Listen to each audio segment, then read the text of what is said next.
টাকা বেতনের চাকরি 90 সালে পেয়েছিলেন।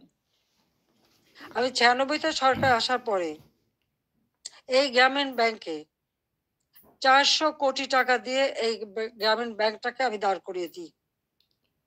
শুধু তাই না, গ্রামীণ ফোনের ব্যবসাটাও ওই ডক্টর ইউনূসকে দিয়েছিলাম। আমার কাছে বারবার ধর্ণা দিয়েছিল, বলেছিল ওখান থেকে যে লাভ হবে সেই লাভের অংশ যাবে গ্রামীণ ব্যাংকে। তা কিন্তু যায়নি, বরং এগুলি বেচেই খেয়েছে, মানি লন্ডারিং করেছে, দুর্নীতি করেছে, এবং তার ক্ষমতার লোভ আজকে বাংলাদেশকে ধ্বংসের দিকে নিয়ে এসেছে। একটি মানুষের ক্ষমতার লোভ বাংলাদেশকে জ্বালিয়ে পুড়ে ছারখার করে দিচ্ছে। তার মধ্যে কি এতটুকু মনুষ্যত্ব বোধ নেই, কৃতজ্ঞতা বোধ নেই? যেই তার উপকার করে তার উপরেই তার মাথায় আঘাতটা করতে হবে কেন? ক্ষুদ্র ঋণ আন্তর্জাতিকভাবে স্বীকৃত ছিল না। এই ডক্টর ইউনূসেরই অনুরোধে আমি নিজে তার সম্মেলনে উপস্থিত হই, যেখানে ফ্রান্স স্পেনের রানী কুইন সোফিয়া এবং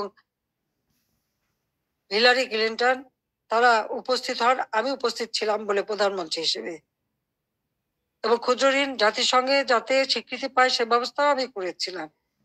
কিন্তু কত বড় বেইমান মুনাফিক যে তার ক্ষমতা লোভ এমন পর্যায়ে চলে গেল যে সে আমাকে আর রেহানাকে হত্যা করার পর্যন্ত পরিকল্পনা করলো, এবং তার বক্তৃতায় তিনি ধরা পড়ে গেছেন। বিল ক্লিন্টনের ফাউন্ডেশনে সে মোটা টাকা দেয়। আমাদের দেশে কোনো দুর্যোগ দুর্বিপাকে কোনোদিন মানুষকে এক পয়সা সাহায্য করেনি, কিন্তু সেখানে তিনি মোটা টাকা দিয়েছিলেন। আপনারা দেখেছেন গত সেপ্টেম্বর মাসে জাতিসংঘ যখন যায়, সেখানে বিল ক্লিন্টন ফাউন্ডেশনে দাঁড়িয়ে ইউনূস সাহেব কি বক্তৃতা দিলেন? যে এই আন্দোলন, কোটা আন্দোলন, এটা কোনো ছাত্র জনতার আন্দোলন ছিল না, এটা ছিল তার মেটিকুলাসলি ডিজাইনড আন্দোলন, যা তার মাস্টার মাইন্ডের মাধ্যমে করা। ওই মাহফুজ আলমকে তার পরিচয় করে দিয়েছিল মাস্টার মাইন্ড হিসেবে। তার অর্থটা কি? ছাত্রদেরকে বিভ্রান্ত করা হয়েছে। আমাদের ছাত্ররা কোমলমতি, তারা ঠিক কোনটা সঠিক সবসময় তো বুঝতে পারে না, তারা ঝুঁকে চলে এসেছে। আবার আরেকজন সমন্বয়ক বলল কি, গণভবন আক্রমণের আগে বেশি ছাত্র পায়নি, তাই ফলস আইডি কার্ড করে ভুয়া ছাত্র বানিয়ে নিয়ে এসেছিল।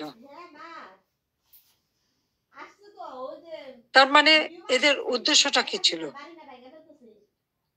আমি আজকে জাতির কাছে এটা জানতে চাই, এবং জাতির কাছে আমি বলবো, 15ই আগস্ট আমরা 2 বোন বেঁচে গিয়েছিলাম, এটাই কি আমাদের অপরাধ? বাবা মা ভাই সব হারিয়েছিলাম, সব হারিয়েও সেই শোক ব্যথা বুকে নিয়েও ফিরে এসেছি বাংলাদেশের মানুষের কাছে। কেন? আমি দেখেছি একটার পর একটা কূপ হচ্ছে, মুক্তিযোদ্ধাদের হত্যা করা হচ্ছে, গণতান্ত্রিক অধিকার নেই, পেটে ভাত নেই, প্রতিনিয়ত দুর্ভিক্ষ, চারিদিকে হাহাকার। যে বাংলাদেশ জাতির পিতা স্বাধীন করেছিলেন, দুঃখী মানুষের মুখে হাসি ফুটাবেন, মানুষের ক্ষুধার অন্ন যোগাবেন, সকল মৌলিক অধিকার নিশ্চিত করবেন, সেই বাংলাদেশে প্রতিনিয়ত এই ক্ষমতার লড়াই, একটা অশান্ত পরিবেশ। বাংলাদেশের মানুষের আর্থসামাজিক উন্নয়ন করবার জন্যই আমি এসেছিলাম, এবং আমি তা করেছি। কই, আমরা নিজের জন্য তো কিছু করিনি। আমাদের ছেলে মেয়ে, 5টা ছেলে মেয়ে রানার আমার, তারা চাকরি করেছে, পড়েছে, লেখাপড়া শিখেছে, অক্সফোর্ড, হার্ভার্ড, এলএসসি অথবা লন্ডন স্কুল, বিভিন্ন জায়গা থেকে তারা ডিগ্রি পেয়েছে, তারা নিজেদের যোগ্যতায় ডিগ্রি নিয়েছে। তাদের জন্য তো আমি কিছু করিনি। তারা নিজেরা লেখাপড়া শিখে নিজের পায়ে দাঁড়িয়েছে। আমি তাদের একটা কথাই আমরা 2 বোন বলেছি আমাদের ছেলে মেয়েদেরকে, যে তোমাদের জন্য কোনো সম্পদ রেখে যেতে পারবো না, তোমাদের শিক্ষাটাই হবে তোমাদের একমাত্র সম্পদ। এবং তারা তাই করেছে, সেভাবেই তারা লেখাপড়া শিখে সেইভাবেই জীবনযাপন করে। আমি তো আমার নিজের জন্য কিছু করতে যাইনি। একমাত্র 32 নম্বর বাড়িটা, সেটাও তো আমি জনগণকে দান করে দিয়েছি আমরা 2 বোন। হ্যাঁ, জাতির পিতা পরিবারের নিরাপত্তা দেওয়ার জন্য একটা আইন করা হয়েছিল, সেই সূত্রে একটা বাড়ি রেহানাকে থাকতে দেওয়া হয়েছিল। আর আমার স্বামী, তিনিও চাকরিজীবী নিউক্লিয়ার সায়েন্টিস্ট ছিলেন, তার একটা বাড়ি 5 নম্বরে, যেটা জয়পুতুলের। আজকে সেই বাড়িও পুড়িয়ে দেওয়া হয়েছে, রেহানার বাড়িও লুট করা হয়েছে। আর গণভবন তো সরকারি, সেটা ভাঙা চোরা লুটপাট 2 হাতে লুট করা হয়েছে। এমনকি ডক্টর ইউনূস নিজেই ওখানে চলে গেছেন তার সমন্বয়দের সাথে নিয়ে, উপদেষ্টাদের সাথে নিয়ে, তিনিও বোধহয় লুটপাট করতে গিয়েছিলেন। আর 32 নম্বর, এটা তো আমরা কোনো ব্যক্তিগতভাবে ব্যবহার করিনি।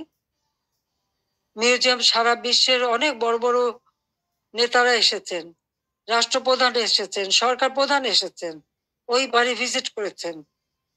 আজকে সেই বাড়িটা ভেঙে ফেলা হচ্ছে কেন? বাড়িটার কি অপরাধ? ওই বাড়িটাকে কেন এত ভয়? আমি দেশের মানুষের কাছে আজকে বিচার চাই, আমি দেশের জনগণের কাছে বিচার চাই। বলুন আপনারা, আমি কি আপনাদের জন্য কিছুই করিনি? আমি কি আপনাদের অন্ন বস্ত্র বাসস্থান চিকিৎসার ব্যবস্থা করে দেইনি? আপনাদের ঘরে আলো জ্বালিনি? আপনাদের ছেলেমেয়ে লেখাপড়া শিক্ষার ব্যবস্থা করিনি? রাস্তাঘাট, পুল, ব্রিজ করে আপনাদের যোগাযোগের ব্যবস্থা, কর্মসংস্থার ব্যবস্থা করে দেয়নি? তাহলে কেন এই অপমান? কেন এই বাড়িটা ভাঙা হবে? এই বাড়ি থেকে তো স্বাধীনতার ঘোষণা দিয়েছিলেন জাতির পিতা। আর স্বাধীন দেশ হয়েছিল বলেই তো আজকে বাংলাদেশ এত উন্নত হয়েছে। তাহলে এই বাড়ি কারা ভাঙে? আমি আপনাদের কাছে, দেশের জনগণের কাছে বিচার চাই। আমি ছাত্র সমাজের কাছেও এটা বলবো, যে যারা বিভ্রান্ত করে তোমাদেরকে বিভ্রান্তির পথে নিয়ে গিয়েছিল, ওই সাধারণ ছাত্রছাত্রীদের প্রতি তো আমাদের কোনো রাগও নেই, কোনো অভিযোগও নেই। কারণ আমি জানি তোমাদের এই বয়সটাই এরকম। কিন্তু সকলে তো এর মধ্যে ঢুকেনি তো। যারা আজকে এই ধরনের ধ্বংস করছে, যারা মানুষ হত্যা করেছে, তারা তো খুনি হিসেবে চিহ্নিত হবে। এখানে সাধারণ ছাত্রছাত্রীদের কোনো দায়বদ্ধতা নেই। কাজে আমি মনে করি যে এর থেকে সাধারণ ছাত্রছাত্রীদের দূরে থাকা ভালো। এদের এই ধ্বংস যজ্ঞের যেন অংশ না নেয়, বরং লেখাপড়ার পরিবেশ ফিরে আসুক, আরো উন্নত জীবন তোমরা পাও, আমি সেই দোয়াই করি। কিন্তু যে ইতিহাস আমাদের রক্তের অক্ষরে লেখা, সেই ইতিহাস ভুললে পরে নিজেদের অস্তিত্ব থাকবে না। সেই ইতিহাস ভুললে পরে আমরা বিশ্বে মাথা তুলে দাঁড়াতে পারবো না, চলতে পারবো না। 15ই আগস্টের পরে আমরা পারতাম না। খুনের জাতি হিসেবে পরিচিত ছিল এই দেশ, ভিক্ষার জাতি হিসেবে পরিচিত ছিল, প্রাকৃতিক দুর্যোগের দেশ হিসেবে পরিচিত ছিল। আমি সেখান থেকে বাংলাদেশকে উন্নত করে উন্নয়নের রোল মডেল হিসেবে সারা বিশ্বে বাংলাদেশের সম্মান নিয়ে এসেছিলাম। সারা বিশ্ব বাংলাদেশের উন্নয়নকে বিস্ময় বলে পরিচয় করত, তারা বিস্ময় বলে স্বীকার করত। কিন্তু 2024 সালের এই আগস্ট মাস থেকে আজকে বাংলাদেশ আবার সেই ধ্বংসের দেশ। আমার একটা প্রশ্ন, জুলাইয়ের 15 তারিখ থেকে যত রকমের হত্যাকাণ্ড, পুলিশ হত্যা, আওয়ামী লীগ নেতাকর্মী হত্যা, ছাত্র হত্যা, শিশু হত্যা, যত হত্যা হয়েছে, কেন ইন্ডেমনিটি দেওয়া হলো? অপরাধ করলে অপরাধীদের শাস্তি পেতে হবে। যারা অগ্নিসংযোগ করা হলো, ওই মেট্রো রেল, তারপরে এক্সপ্রেসওয়ে, ফ্লাইওভার, বা প্রত্যেকটা বিটিভি থেকে শুরু করে প্রতিটি প্রতিষ্ঠানে যে আগুন দেওয়া হলো, এবং সেটা সমন্বয়ক একজন বলেছে, পুলিশ হত্যা না করলে মেট্রো রেলে আগুন না দিলে নাকি বিপ্লব সফলতা। কিসের বিপ্লব? এই হত্যাযজ্ঞ ধ্বংসলীলাই কি বিপ্লব? বিপ্লবের অর্থ বোঝে? তারা নিজেরাই স্বীকার করছে। আর সেখানে তাদেরকে ইন্ডেমনিটি দেওয়া হয়েছে। অপরাধ যারা করে তারাই দায় মুক্তি পায়, আর অপরাধী তাদের বিচার কিন্তু একদিন না একদিন হবেই। এটা সকলে মনে রাখতে হবে। তো আমি আজকে এখানে ছাত্র সমাজ আছে, আমি সবাইকে বলবো অন্তত মনোযোগী হও পড়াশোনায়, নিজের পায়ে দাঁড়াও, নিজের পিতা মাতাকে সম্মান করো, শিক্ষকদের সম্মান করো, নিজের শিক্ষা প্রতিষ্ঠান এই প্রতিষ্ঠান কোনো জঙ্গিদের হাতে তুলে দিও না।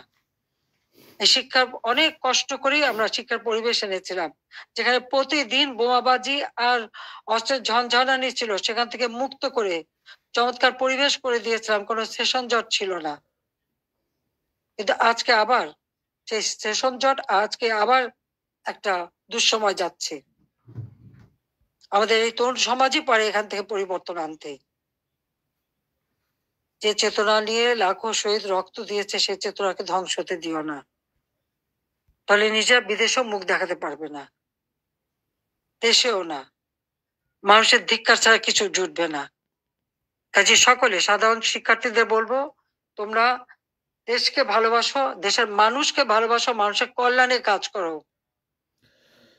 প্রিয় বন্ধুরা, শেখ হাসিনার এই ভাষণ বাংলাদেশের ছাত্র সমাজের উদ্দেশ্যে সরাসরি বক্তব্য রাখছিলেন শেখ হাসিনা।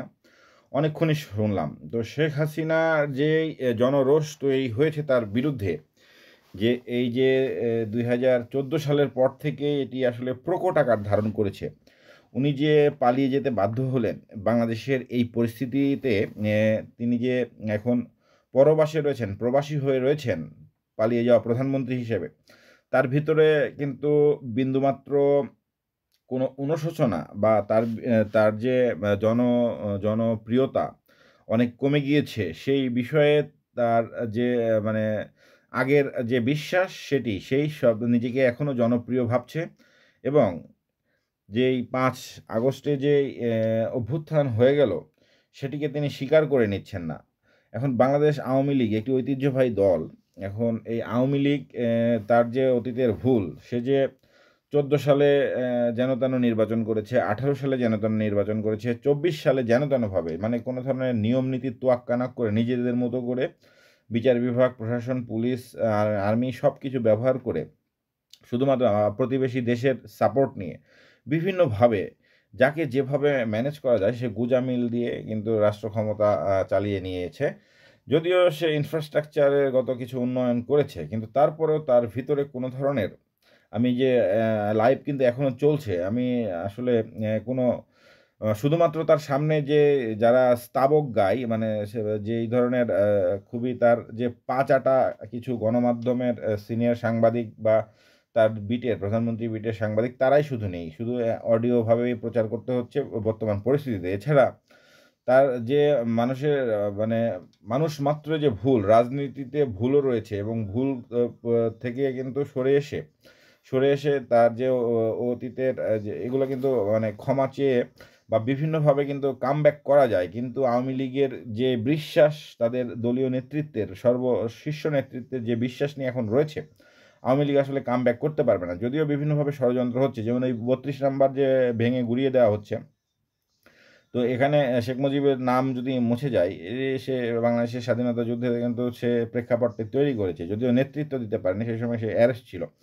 তো অ্যারেস্ট থাকুক আর যাই থাকুক, বাংলাদেশের যে নাম, বাংলাদেশ নাম চেঞ্জ না করে স্বাধীনতা যুদ্ধের ইতিহাস মুছে ফেলে এই ধরনের সিম্প্যাথি পাবে, কিন্তু এই তার অতীতের ভুল যে করে গিয়েছে সেগুলো কিন্তু তার স্বীকার করে নেওয়া উচিত ছিল। তো আমি আর তার ভাষণ শুনতে চাচ্ছি না, যতদূর শুনলাম আপনাদেরকে মানে ততটুকু শোনালাম, এবং আমার যে একটা রিয়াকশান, সেই রিয়াকশান আমি দিলাম। ভালো থাকবেন, সুস্থ থাকবেন, সুন্দর ভোটাধিকার, মানবাধিকার সমুন্নত রাখার বাংলাদেশ বিনির্মাণের সারথি হবেন। আসসালামু আলাইকুম।